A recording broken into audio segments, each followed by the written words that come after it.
NicheSportz are proudly sponsored by heshes.co.uk, a fast-growing boxing equipment brand that give 20% of all sales on the branded products back to a boxing gym of your choice. Hello everybody, it's Jordan reporting for NicheSportz. Back this week with Lewis from RL in Scotland. Dan can't join us this week because he's doing some boxing stuff. But yeah, this is this week's Rugby League chat. Before we get into it, a few things have changed. You might be listening to this on Podbean. It is now officially a podcast, which we've been wanting to do for a few weeks. And we are finally sponsored. We're proudly sponsored by heshes.co.uk. They're a boxing equipment brand that also supplies bespoke custom designs. 20% of every sale on the branded products goes to a boxing club of your choice. A brilliant website that are growing, and we're very happy to be sponsored with them. Before we get into last week on this week's rugby, has anything changed with you and rugby in Scotland, Lewis? Not too much, to be honest, and thanks for having me back this week. No Excited worries. to talk all things rugby league again. So one of the key things which sort of has changed in Scottish Rugby League in the last week, and it was just announced, I believe, Friday night into Saturday morning sort of time, was a few key board members from the Scottish Rugby League board stepping down, including the chair and a few directors. So I'm not actually entirely sure, what's gone on. I think there's been a sort of board meeting, and life just catches up with some people, and unlike the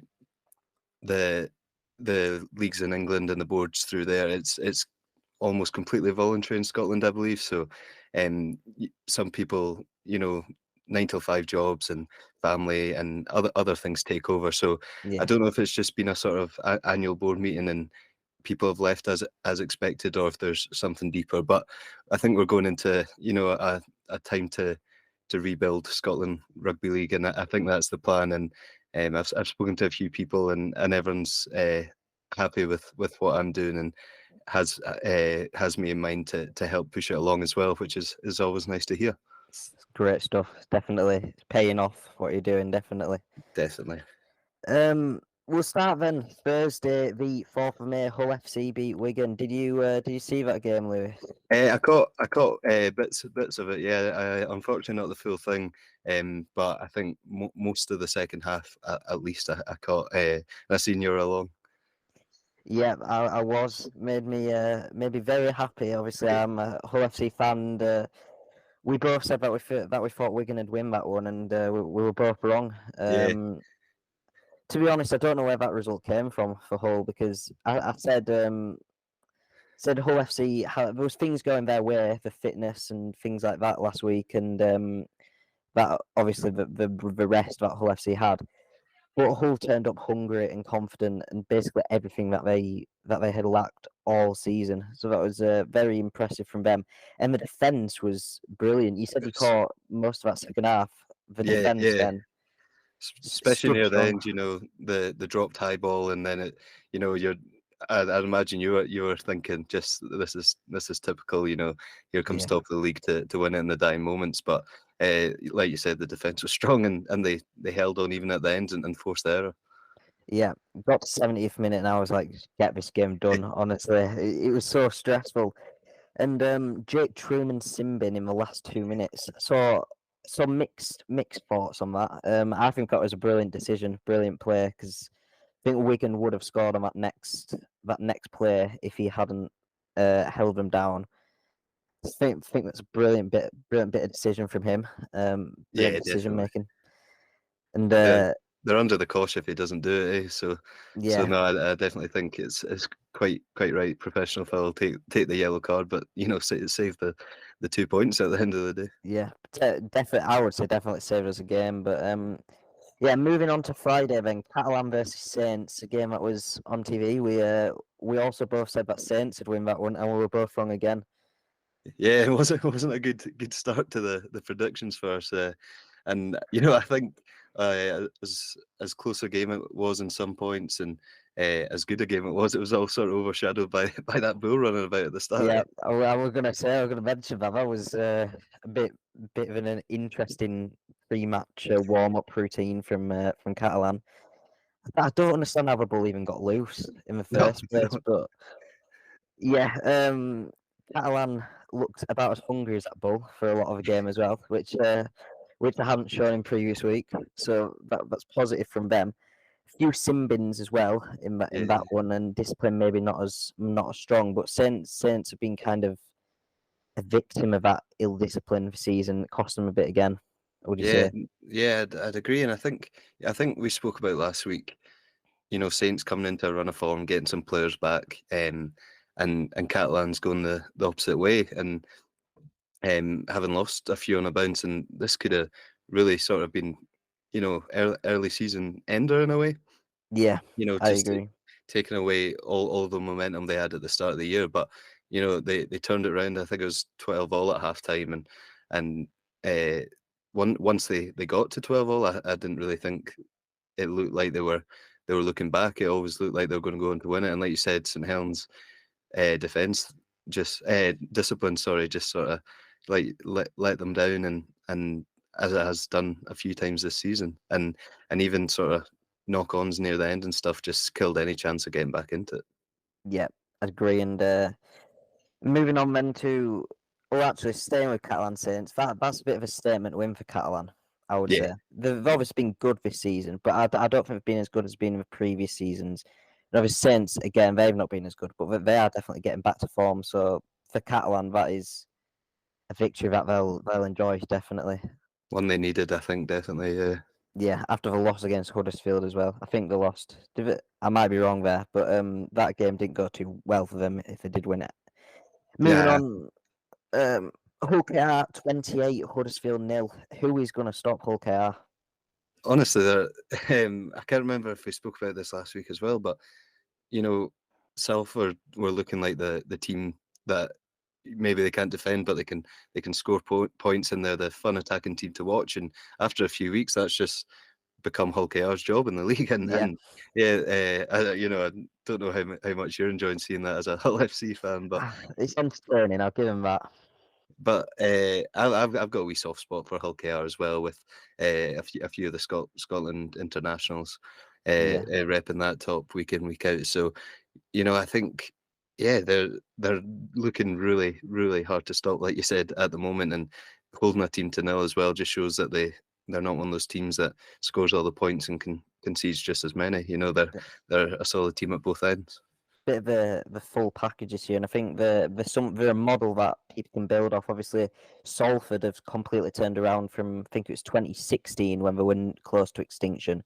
Hull KR have done the exact same from being in the Championship 4 years ago to where they are now, and it's definitely exciting. We released a lot of figures. I don't know whether you saw on Twitter a few days ago. I think it was Sunday night. All the impressive figures. Got an attendance of 8,782 on average, which is their highest ever in Super League.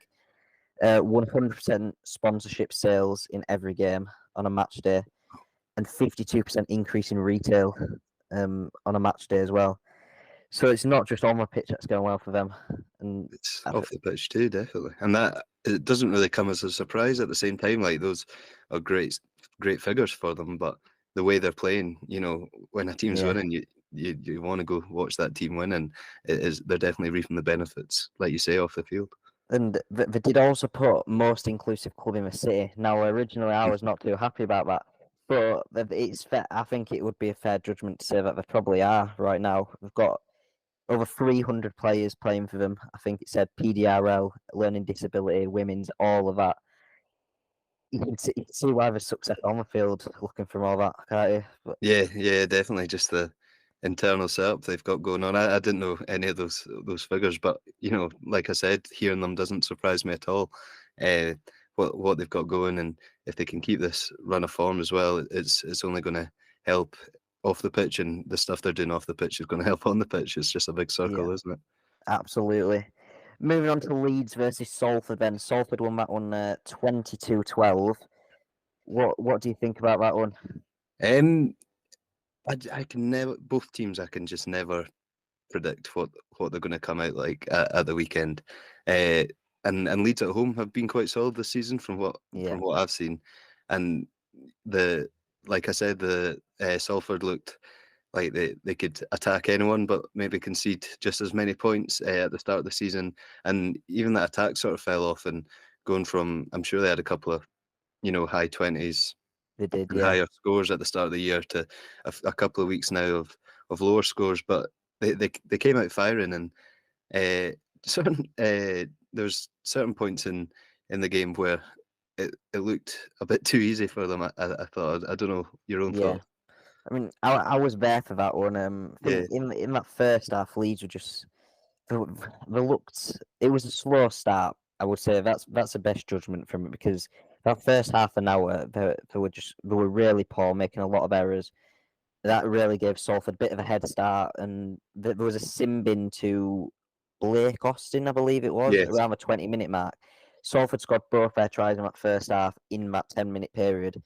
And then if you take off them 12 points, Leeds won the rest of the game. So that sin bin there was crucial to them winning that game. And I think that's a bit credit to Leeds as well for sticking in there, because after that first half an hour, they've basically self-destruct. Some teams would have just completely fallen away, but Leeds managed to stick in.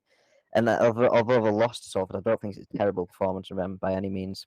no, definitely not. And I think with Salford as well, we won. For me, I've seen Ryan Browley was nominated again for Player of the Month within the squad. So I think that's a couple of months running now, and what he does on the pitch for them, hopefully will transfer across to what he does when he's back with the Scotland squad too. Yeah, I think he's underrated, a bit overlooked, I would say, because That in my opinion, he's up there with some of the best in Super League, fullback wise. definitely this is one of my first years of really getting into Super League, watching as much as I can, listening to as much of the Super League news, and I've been so impressed by him. And when I've sort of was looking for him because I knew he was in that Scottish setup, I've not had to look hard because he pops Yeah. up everywhere, and that connection with Brodie Croft he's got is it's one of the most deadly partnerships in the Super League this year, I think. And Definitely. when they're firing, Salford are firing, and no, it's a credit to him getting nominated again for that Player of the Month for Salford in April. But yeah, it'd be interesting to see if Lachlan Coote's back in the Scotland setup, who'd start at fullback. Yeah. Talking of Leeds, I noticed you got a new Magic Weekend shirt on as well. Definitely, yeah. Do you like that shirt then? I'm guessing. I do, yeah.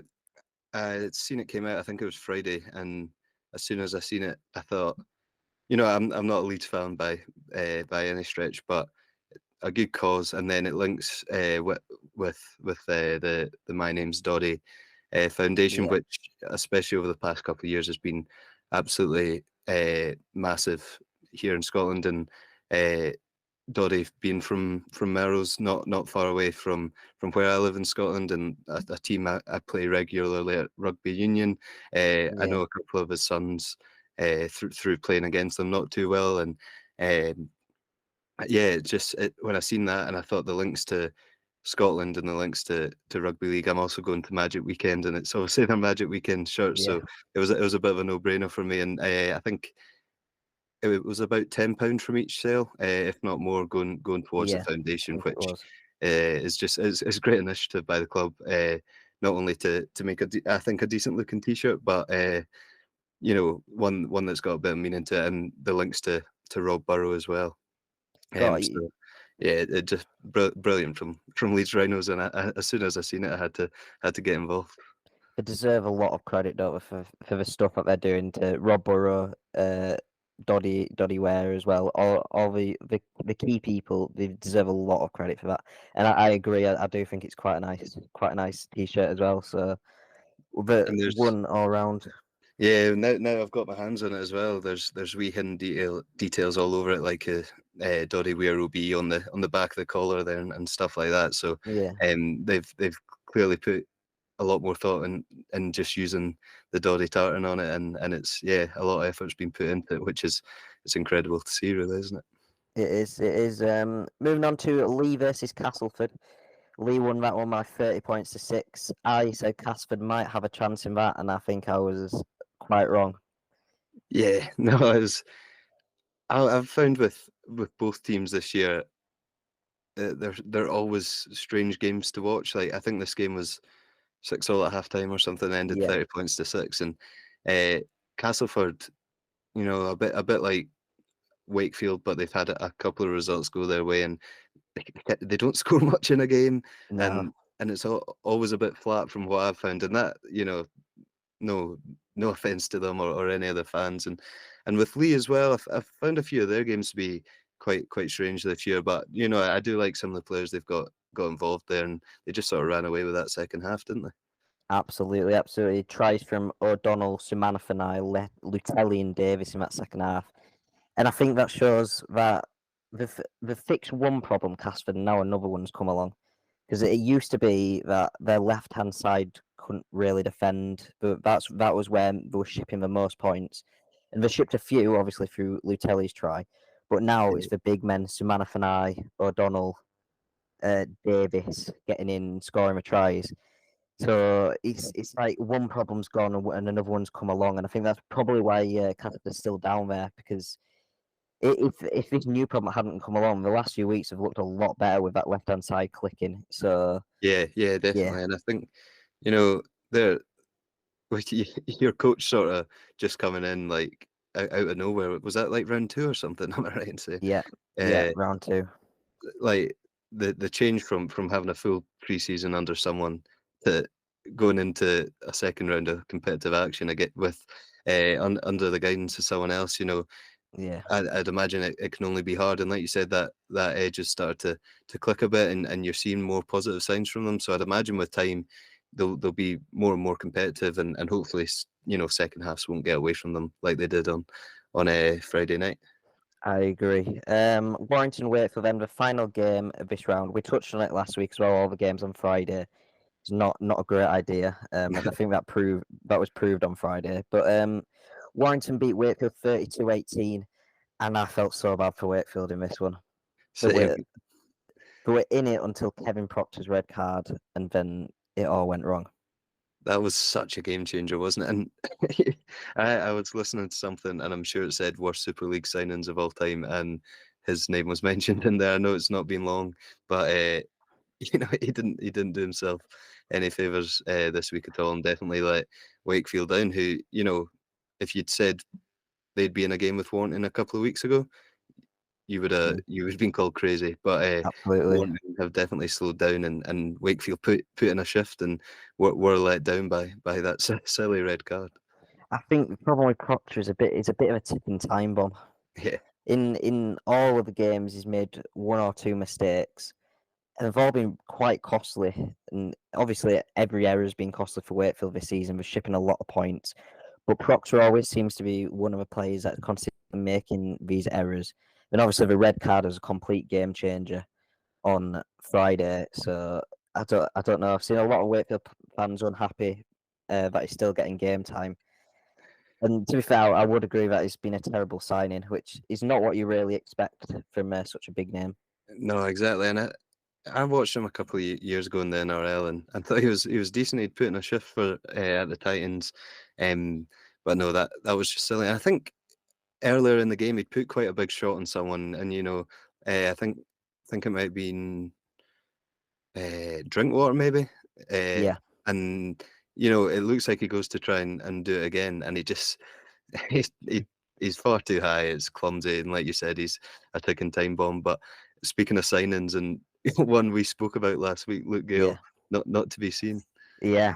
He should play against Hull FC on Thursday, so we'll touch on that in a minute. But quickly then, the NRL Magic Round. Yeah, Did you watch some of that? as much as I could. Yeah, so Magic Round obviously happens in Super League and NRL, and one of the things I just thought was how was that pitch keeping up, because I No, think the first game on the Sunday might have been complete torrential rain, and it was sunny by the last one, but that it's pitch having 8 games played on across 3 days, it was just tearing up by the end, and yeah. yeah, but no, a good round of action again, I think. Yeah, Canberra started off with a close game against Canterbury, which is good. Brisbane battering Manly, which is probably what we'd expect. Penrith, obviously good for you, beating New Zealand. The Dolphins got back to winning ways against Cronulla, 36-16. That was a big upset, wasn't it? That was, yeah. I think the Dolphins might have found their early form again from the first few rounds of season. Definitely, and I think with it, just touching quickly on the Dolphins as well, looking purely at results, it could look like they've fallen off. But even those games they've lost, they've been completely in and amongst the action, and that they're a Wayne Bennett side. They don't give in, and a massive result like that against the Sharks, and I think what was being called the Finns Derby, and the correct spelling of Finns if it was with a F or a PH. So yeah, just credit to them, and another Scotland name in there, the only one that really plays in the NRL from the Scotland national team, Unique, and I think he's been a bit of an unsung hero, and I think he's always been sort of at the Warriors and at the Dragons, just sort of playing for that next contract sort of thing. But I think he's really stating his claim this year to get a good deal with the Dolphins for a few years going forward. I agree. I've watched Dolphins a few times now, and you always know he's there. He's definitely one of their brightest players on that pitch. Melbourne as well. Their poor start to the season has continued. South Sydney again. We put them as one. I think we all agreed last week that they'd be our standout performance from the early start of the NRL. They're proving that again. 28-12, and Isaiah Tass, I wanted to touch on him quickly. He scored for Souths. He's a brilliant. Actually, I don't know whether he's young because obviously NRL works a bit differently with how they get in, but he's a brilliant player. Yeah, and I do feel a bit sorry for him because if he ends up this time next season not even being near the squad because Jack Whiting's come in and filled in at the centre with all the talent that the Rabos have, he might not get a look in. He might look to go elsewhere in the summer, but what he's doing to sort of stake his claim in that team at the moment, and a lot of different players than just Latrell Mitchell or just Cody Walker sort of putting their hands up.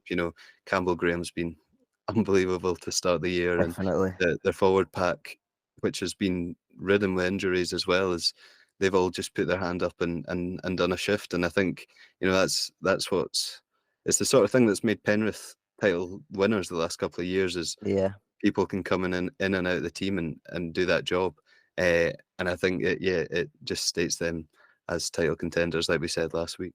Absolutely, I agree. And Michael Cheekham, one of the players coming into their pack as well. He's looked good as well.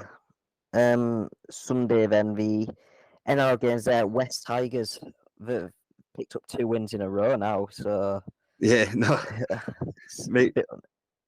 makes me feel a bit better as a Panthers fan, seeing it wasn't a one-off performance and what happened. And there's some quality in there. Bula, I think it is the young fullback. He's only made a couple of NRL appearances now, and he's impressed me in both these.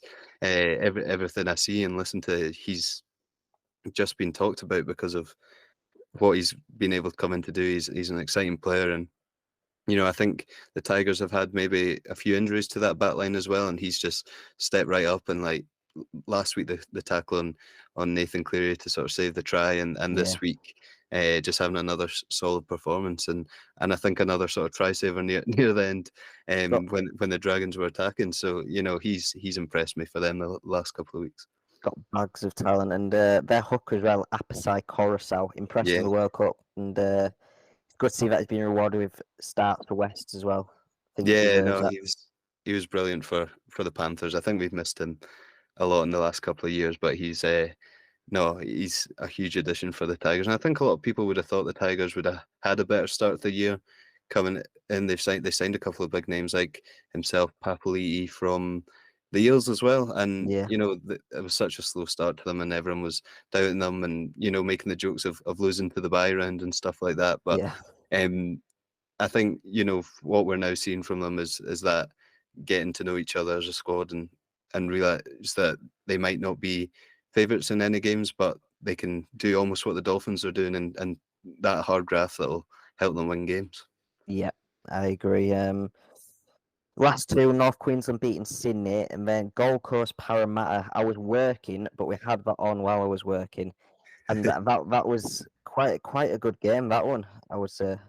Yeah, I'm sure you probably spoke about before that the Titans are one of the most confusing teams for me because Yeah, I think they were 26-0 up against the Dolphins a couple of weeks ago and lost that. And they can score so many points, but like we were saying earlier, they're a team that just concede as many as well, and it almost came yeah, back to bite them again. And like you said, it was a end-to-end game and enjoyable. I think Micah Sivo got a hat trick he did. Yeah, for the Eels. And did you see the ending of it? I was going to bring that up.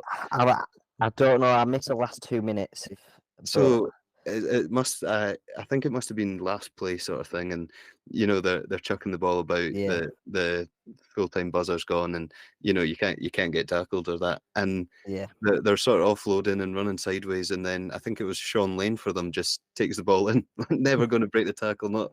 Didn't even look like he was looking for the offload, just crashes it yeah, in, and you lose by 2 points. So I don't know if he didn't know the score or just had no other option at all. But it was a strange end. But fair play yeah, to the Titans for holding on.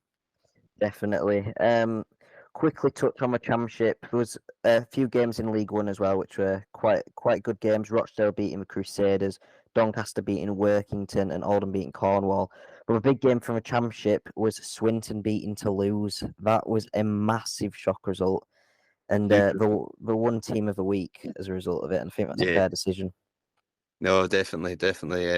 I'm not, to be completely honest, not too clued up on my championship. I know some of the players and where some of the teams stand, but I know Toulouse are making a real claim to get into the Super League again next year. But yeah, to come out on top, and what was a really close game, I think, wasn't it? It was 19-12 it finished, but according to Danvey, Swinton absolutely dominated for most of that game. And I don't know a lot about Swinton, but I know Toulouse are good. But looking at Swinton's squad numbers here, I've just got them up. The fullback was wearing number 23, centre wearing 21, halfback wearing 26, 19, 22 as a second row, and then 30 and 35 on the bench. That might mean we've got injuries and a lot of inexperience in that team. So Yeah, which just again hats off to the job they've managed to do. absolutely. Right then, moving on to next week's action. Thursday, the 11th of May, we've got Wakefield Hull, and we touched on it earlier. The talking point is that Luke Gale is back. Yes, yeah. Will he play better than he did for Hull, do we reckon? Um, so I think, especially after last week, I think there was a Wakefield fan sort of, trying to back him after. I think we were all quite Yeah, negative towards the you signing. were. But I don't see why not until he does anything wrong. I'm going to give him a chance, I reckon, I and agree. just a quality player who's won lots before and proven his quality. It doesn't completely leave you, and I know it'll be hard for him to have a big impact in what's already a really struggling side, but I'm going to try to give him the benefit of the doubt, and you might not want to hear that with it being I against agree, to be LFC, fair. but Yeah, I agree. He's shown over the year that he's a fantastic player. And going into a team like Wakefield, we did say, I think it was me that said last week, it's a bit of a new low for him. But that is the sort of team that he can come in and absolutely turn it around, be that player that everyone's going to listen to, that steps up, and not only will it turn Wakefield around, but it could turn his career around because it started to lull a little bit. So I think we do give him a benefit of a doubt, and obviously with it being against Hull, he's going to be hungry. yeah, Some Hull FC fans have said not too nice things on Twitter to him that he has responded to. So he's going to be hungry for this game, and I think he will do quite well. To be fair, I think another thing from that game, Hull have a terrible record at Wakefield as well. right, So last year, both games, Hull, or one game I think it was, Hull lost. The second game they won by 4 points, but there was a red card in that game to Hull, mm, and they didn't really look like they should have won it. And a few years ago, Wakefield beat Hull 72-10 at yeah, Wakefield. So a game I was at, unfortunately. But I think I'll still say Hull FC will win that game by about 12 points.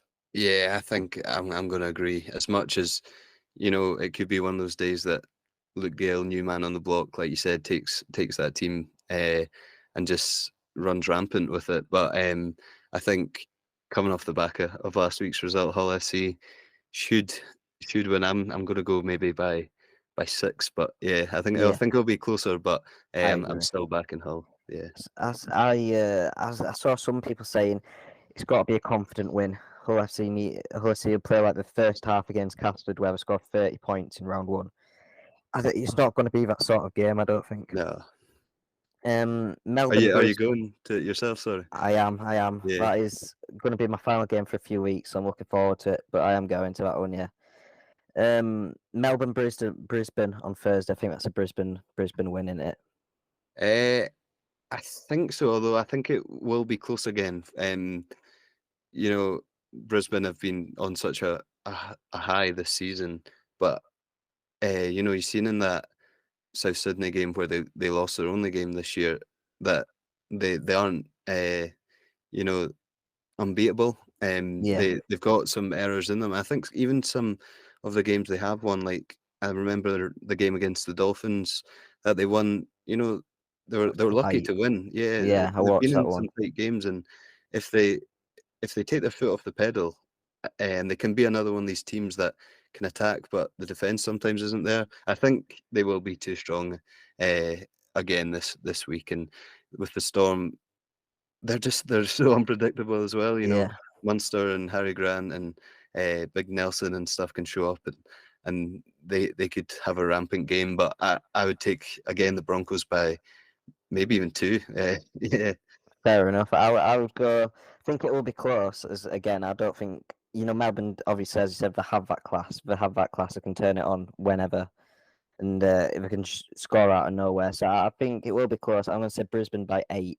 I think Yeah. Friday Super League Huddersfield versus Lee. That could be quite an interesting game. Yeah, it's like I think I mentioned earlier.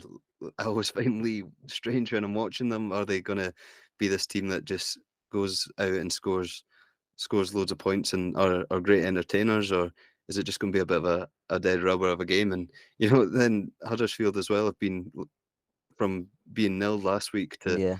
to beating Catalans before the international break and things. It's they're both teams that are so unpredictable, and it Yeah. might just be me not knowing as much about the Super League as I know about the NRL. But I think I'd bat Lee here, and maybe by 12. I agree. I do agree. Lee have been one of the best promoted teams ever in Super League. Actually, I think they might be on track for the most teams ever to a team promoted to Super League. I think the only team that competes is Gateshead in 1998, I want to say. So it's very good for them, and I think they've got quality. They've got Josh Charnley on the wing, who's scoring Yeah. for fun.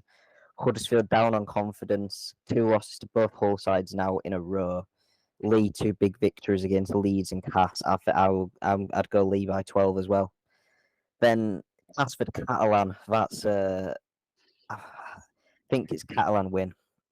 Yeah, and maybe I think they've travelled all right this season, Catalan, especially closer to the start of the season.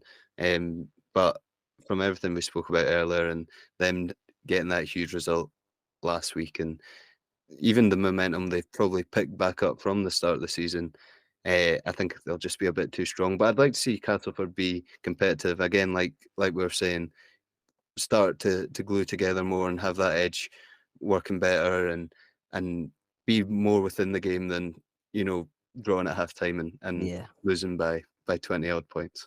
I think the worry for Catalan will be for Casper. Is Catalan have that quite a big pack, a bigger pack than Lee do. The Manu Maus, the Takiahos. Although I'm not sure Takiahos fit, but if he is, it's a huge player. So it depends. But as I said, Casper seem to be quickly patching up issues when coming up with a new issue.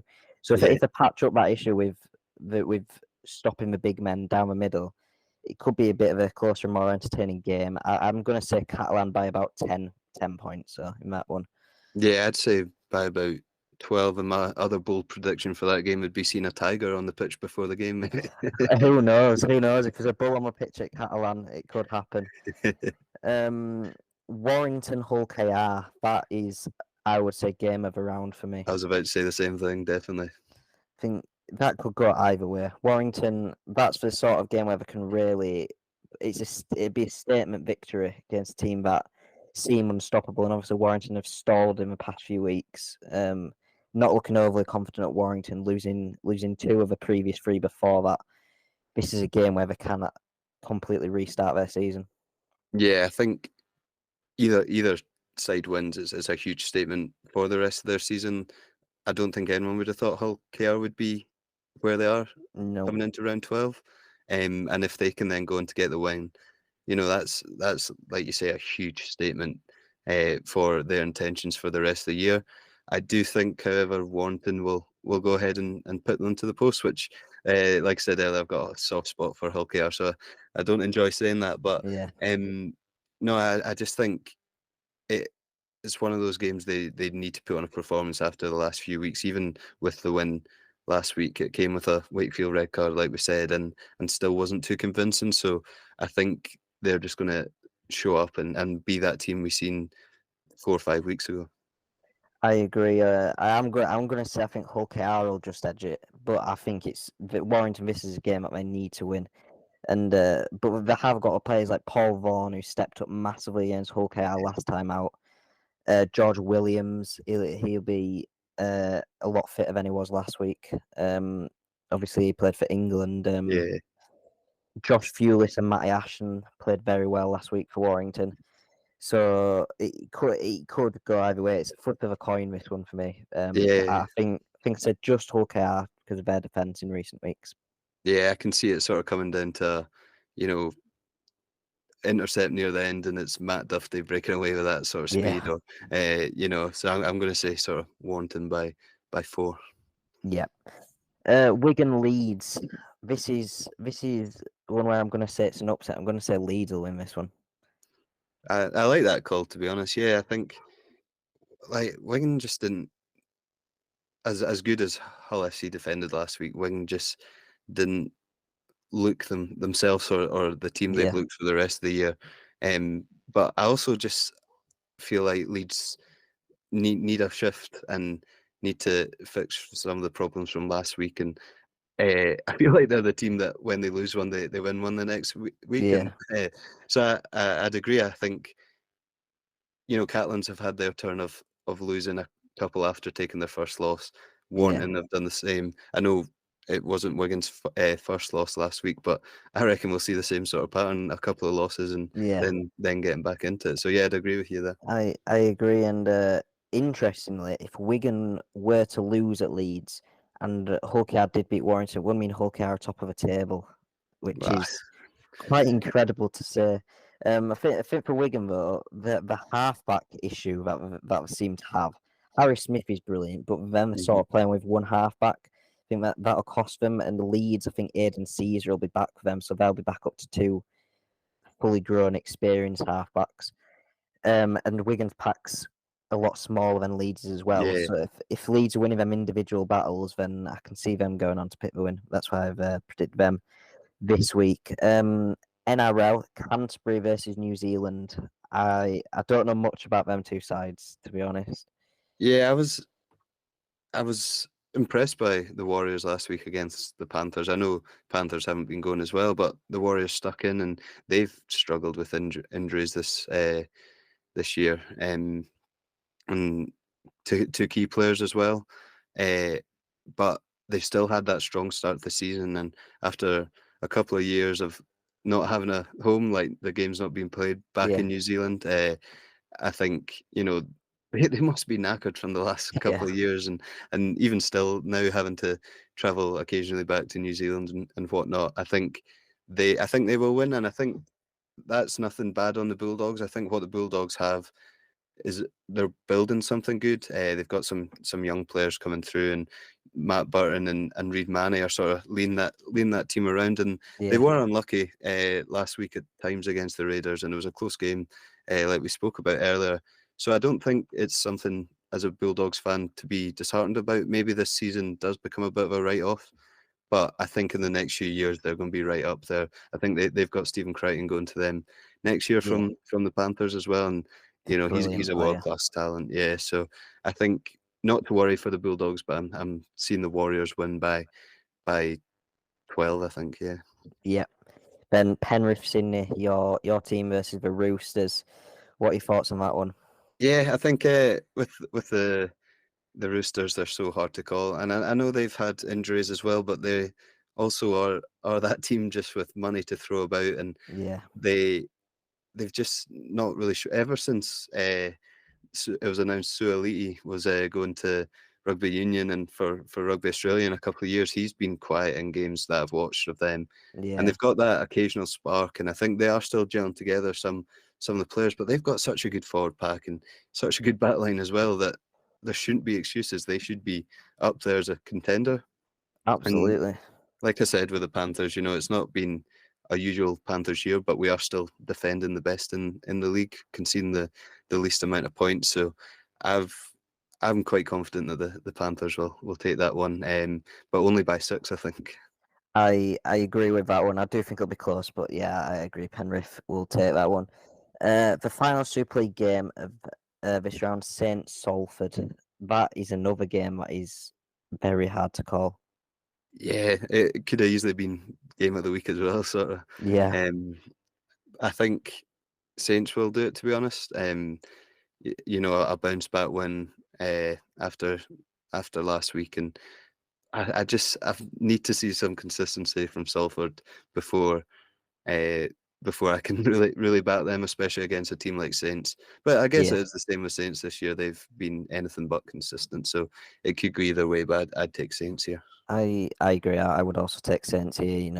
You said about a bounce back victory. This is the sort of bounce back victory that they can take. And obviously, they did have to travel down to Catalan. It's important that we do remember that's a hard trip, and Catalan is a hard place to go. So it's nothing against them that they've lost there. Even if they were playing their best, like they were last season, we could have lost at Catalan.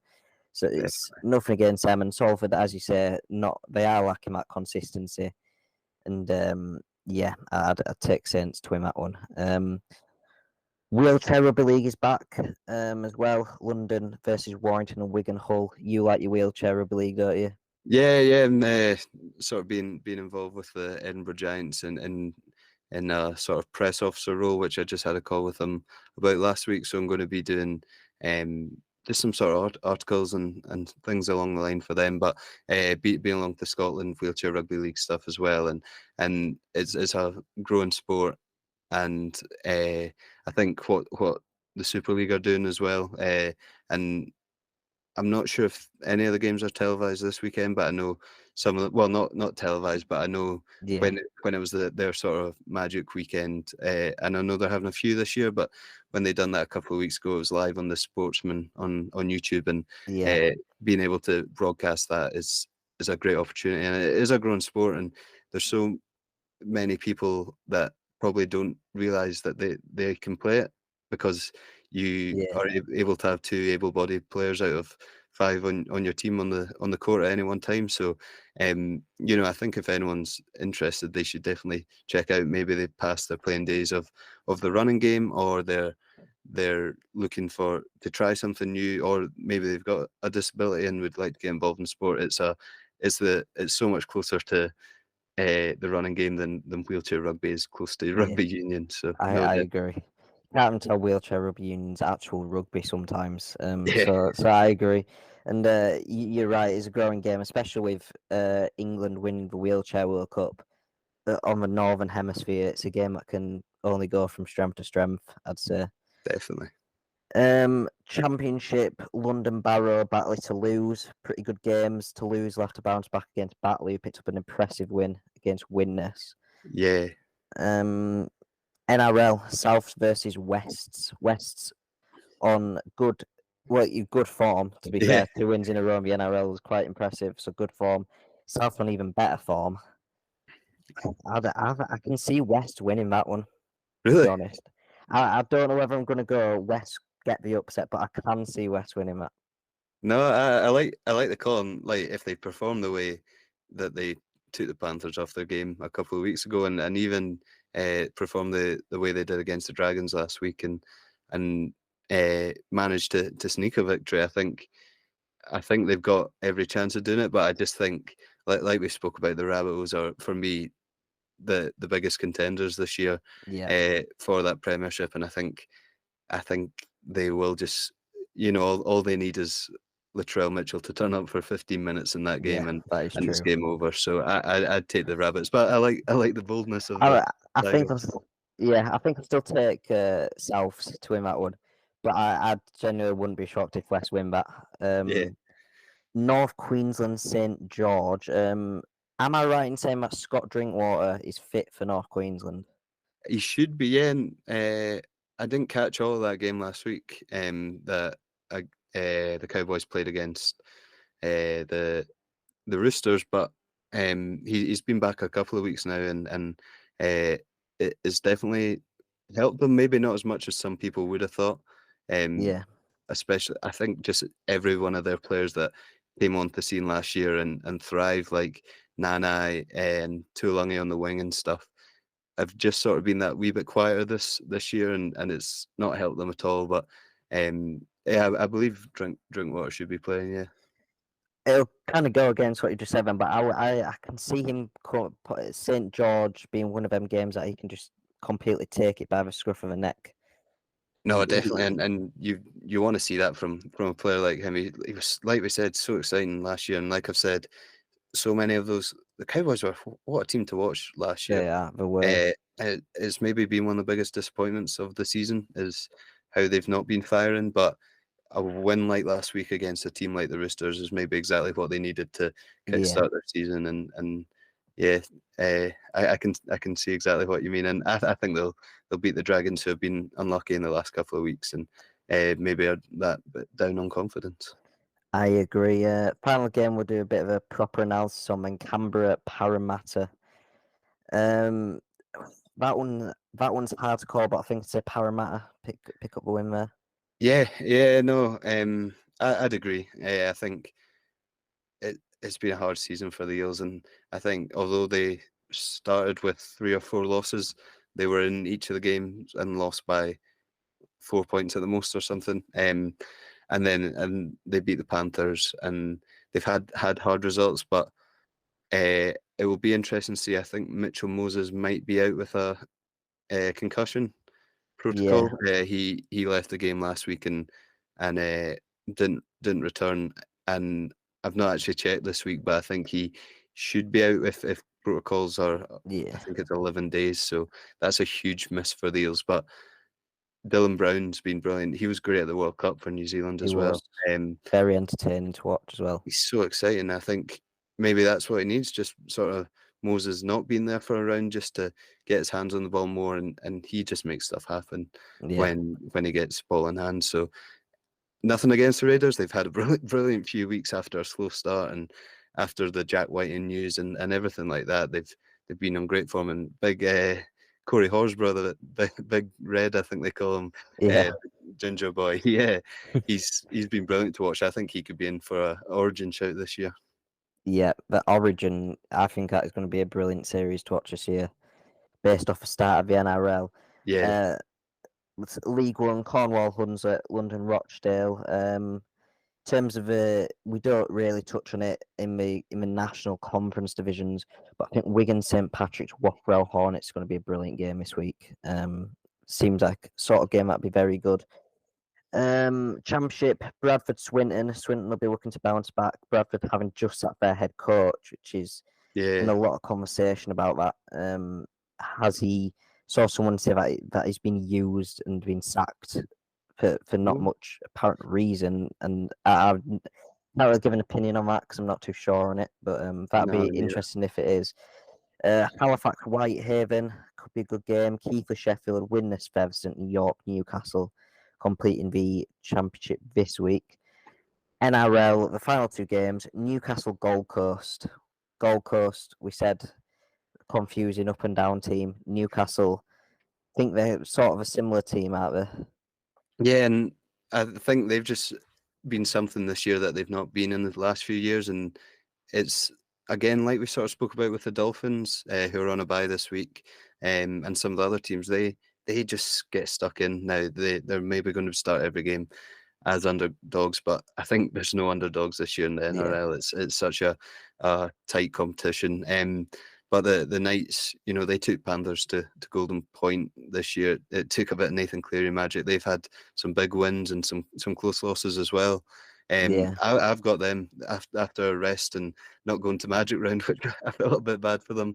But I did hear it was because they had the sort of, I think in the last few Magic Rounds, the least amount of fans there.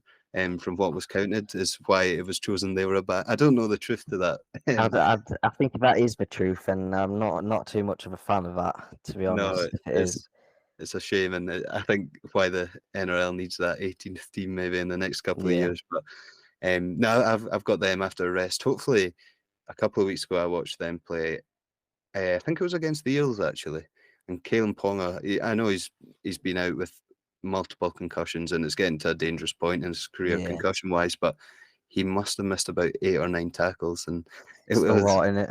Yeah, it's you can't see that, and they've got Lachie Miller, who's a rugby sevens player, and he's playing fullback for them this year, and he's been a revelation. And players like Dom Young, who was brilliant at the World Cup for England, and fantastic. They've looked good in a lot of games, and I think although the Titans are off a big win to the Eels, I think, like we said, they're such an up and down team. So I've got the Knights, and I'd say even by 12 in that one.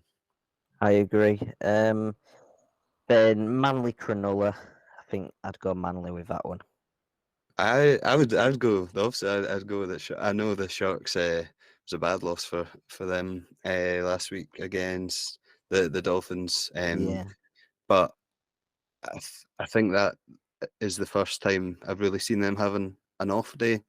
And I know they've had a few losses now this year, but when Nico Hines is firing, he's that Daly medalist winner from last year. And I think Manly are just, and I know they had big games. I think they beat the Rabbitohs as well this year and stuff like that. So they're two teams who are very similar, and they both need bounce backs after last week. But I've got the Sharks doing that this time round. I've just checked the NRL table. I did not realise Cronulla were 4th. I thought they were a bit lower down than that, to be honest. I can see Cronulla actually they might get that win. But then again, I don't know. It's, as you said, it's very tight competition. Definitely. Like we said, I think, going into each round of the NRL, you'd be lucky if 6 out of the 8 games weren't next to impossible to call, because and I think the league table, the way it was, I know you just had up, is, everyone's within, apart from maybe the couple of teams at the bottom, everyone's within like a couple of points of each other, and a couple of results go your way and you could be in there or you could be out it. So all of the 3rd place to 9th place are all on 12 points, which is incredible.